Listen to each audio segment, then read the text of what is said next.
Ndine bwe yagenda mu politics na bikyera nga bw'omusanga olaba artist kwegamba.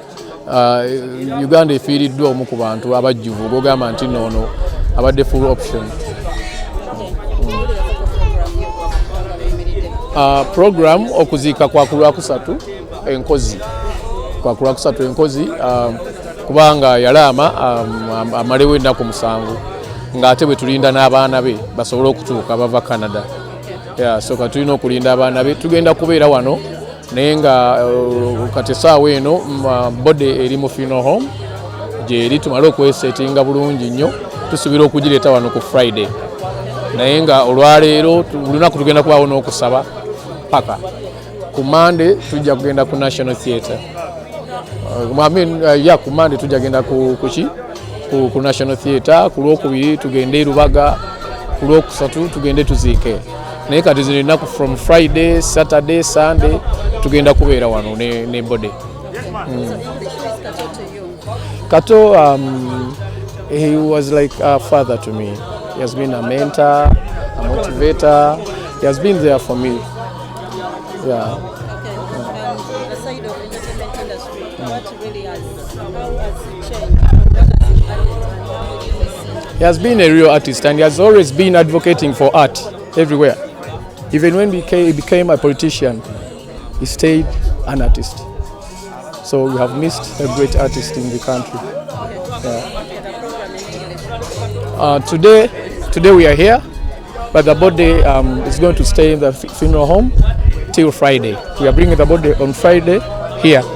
We stay with it Friday, Saturday and Sunday. Then Monday we are going to National Theatre. Tuesday, Rubaga Cathedral. Wednesday we go to Nkowe for burial. That is the program. Tubeera naye mu studio just n'akwadvisinga bw'atyo tubadde naye nga tweadvisinga. Yeah. Kale.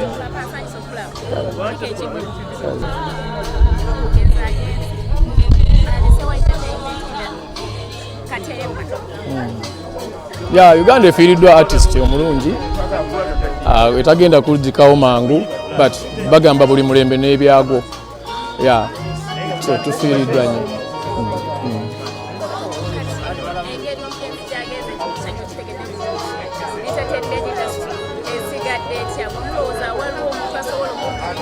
Anti kyegambye nti nno tufiiriddwa nnyo omuntu gwe tamanyi nti oba ajja kuzikawo naye buli mulembe bagamba buli mulembe n'ebyagwo. Ya buli mulembe guba n'ebiriwo, waliwo abaaliwo, waliwo abagenda okuddawo, waliwo abaliddawo. Nti ye abadde ddala ebyaddala nga artist byaddala nga tali mu byakunoonyaamu ssente naye nga ye artist byaddala era nga n'obulumi abulina bwennyini obwa art era nga ekintu kyonna ekyonoona art alumirwa ddala. Oba Paulo Saabwe Kato Lubwama abadde artist through and through. Abadde muntu eyawaayo obulamu bwe bwonna for this industry. Nga bwe kituuka ku industry yaffe teyeerekaamu ng'agyagala. Bulijjo bw'oba omuntu bw'afa bagamba tazikawo olumu nga n'amudde mbigere yakyogera. Naye Kato Lubwama ye sincerely ekiti kyabaddemu bannayuganda batono abakirimu.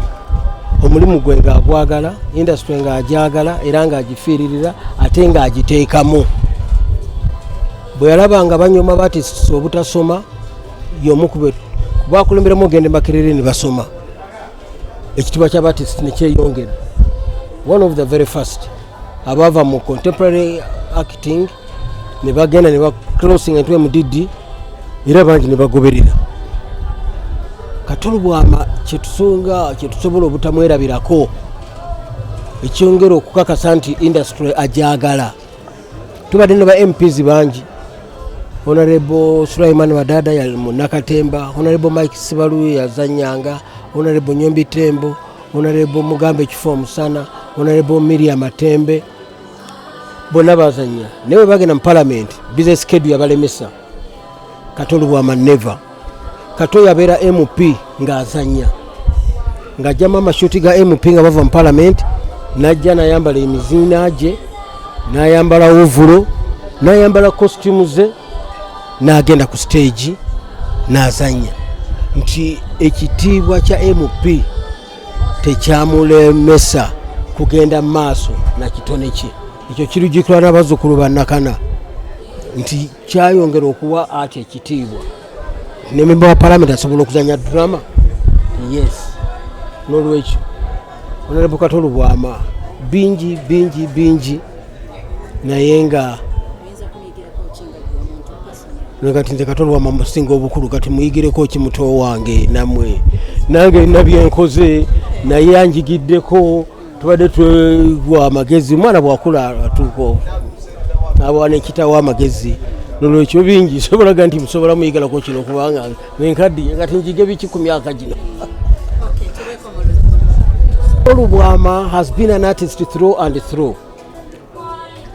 There is little which I can say which you all don't know, but if you want to know who a real artist is, just mention the name Kato Lubwama. He was a total, complete and serious lover of art. When he saw that artists were being despised, that they are illiterate, not educated, he was one of the very first people whom we recruited, gave to the late Professor Mbowa, went to Makerere and studied MDD from the performing artist. And he came back and definitely his education was felt. When Kato Lubwama went to Parliament, the busy schedule of the Parliament did not stop him from acting. He would come from Parliament, remove his suits, put on his costumes and roll on stage. That was a mark, that was an act which will be remembered by even our grandchildren. We had a performance, we had a production which we are working on, which is likely to come up end of July, Uganda at 60. Kato was a kingpin. Nobody is replaceable, but I can assure you his absence is going to be felt, not in that production alone, but in the entire art industry. Tulina omutengo tukolako y'omuko wabadde bagutambuza Uganda 60. Teri atazibwawo naye ensitedanga mu kufuna Periwade Muhammad Ali nene Kato Lubwama tugenda kumusubwa nnyo mu muzannyo guno. Project y'omuko wabadde bagitambuza namuzige ezibadde zigitambuza eziba zibadde bbiri emu ebadde Kato Lubwama. Mutusabire simutebaddeeko nebuzeeko nendabako ebintu ntu neŋŋamba tabakatemba w'abantu nekuba ku masimu ne baŋŋamba kituufu. So kitukanze nnyo kubanga teri abadde amanyi Kato nti ali awo mu mbeera etasuubirwa. Kuba yaliko omulwadde nnyo nga ali mu mbeera gye basobola omumubikiramu. Bamulaba abantu ali ku byuma, ali ku life support, naye ate Mukama n'amuzza. Naye ate laba wano bamutwalira wantu awatategeereka. So ntiisa olugendo lwange n'omugenzi ono mu bandi ye eya Diamond Production mwe twasooka okukubira live music. Twali tetukubangako live music, ffe twayimbiranga ku CD era bwe tugenda ne batuwandiika mu Diamond Production mwe twasinziira okuba nti tutandika okuba live music mwe twava okukola Eagles Production. Kuba twagenda ewuwe kye tutasobola kumwerabirako, titwagenda ewuwe nga tetumalina kuyimirira ku stage ng'amala nakukwatako ku kibegabega bwati n'agamba nti stage bagimirako bwe bati tunula bwoti oba oyimba teweeweta begamba nga batulagirira biragirire. So yali abadde mpagi waga mu fraternity. Ulayo gwannagamba n'ogamba akole kitegeeza ajja kukola ki, ajja kutuuka waakoma akole ebibye. Ate neoyo atakambwala ku mulimu gwe era gwagwa teri ayagala kukola bubi oba teyagala mukola bubi, naye abatukola obubi batutukuba ababi. Ndi mukambwe ku kintu kyange ng'oyagala okukola ekirungi. Gwekola ekirungi nja kubeera happy. Naye bw'atyo bwe yali nga bw'okola ekirungi eriye ng'asanyuka. Sala ki gy'omuweerezanga? Tusaawa eno nyinza kubanga nsaba Allah amusonyiwe byonna ebyamusobako ng'omutonde amuwe ekiwummulo eky'emirembe kyenyiza okugamba. My parents are proud of me because of his foundation. Nyinza obutasobola byonna biddamu.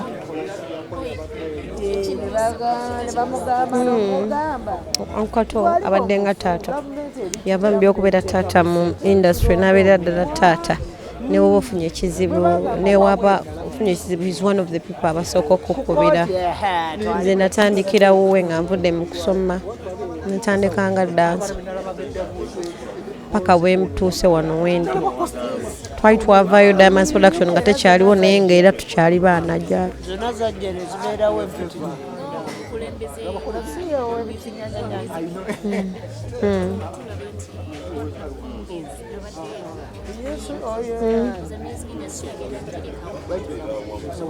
Music industry agirese awantu nga yeetaaga abantu ng'abo abakulu. Omanyi nga tonnagenda mu maaso sooka okumanya ki ekibaddewo. Abadde closer these days nga tubuulira what happened. Bino bye tubaddemu ebya copyright. In fact, yatugamba n'otugamba copyright twagigira mu 2006. It is just erinda bulinzi implementation and amendment. Naye nga era luli twali naye mu meeting nga atubuulira copyright kino bwe kiti twatula mu meeting 2006. So we needed someone amanye ebintu ebyemabega nga tonna fightingira biriwo. You need to know the history.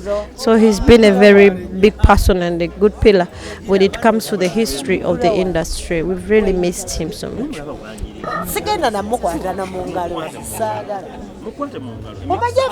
Like a father, because he started my career. I started dancing from his Diamonds Production when I left school. So he has mentored me his product. So I've lost a father in the music industry. He gave me career guidance when it comes to the music industry. That's why I'm a little bit different because I got guidance. And he has been guiding me here and there. And never have a challenge in my leadership. He could call me and advise me on what to do.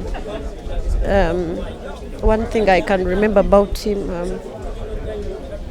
the way he has been building Avuma. So I was a dancer. So he gave me the determination and disproving that I can sing. So began my career. I've lost a father, and besides music, he has been a father in everything. Never often a problem, relationship, could be there for you, could give you advice. So the music industry and the creative industry has lost a pillar, a bold person.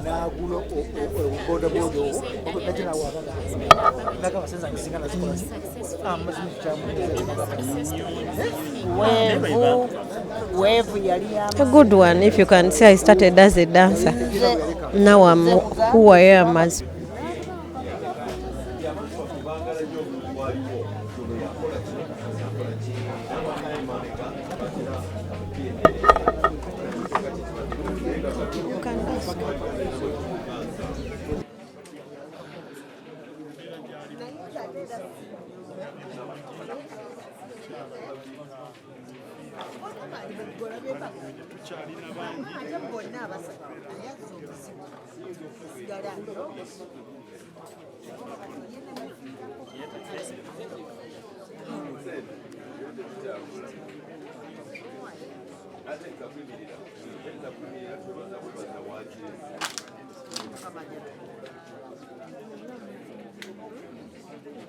Ulayo gwanagamba n'ogamba akole kitegeeza ajja kukola ki ajja kutuuka waakoma akole ebibye ate neoyo atakambwala ku mulimu gwe era gwagwa teri ayagala kukola bubi oba teyagala mukola bubi naye abatukola bubi batutukuba ababi.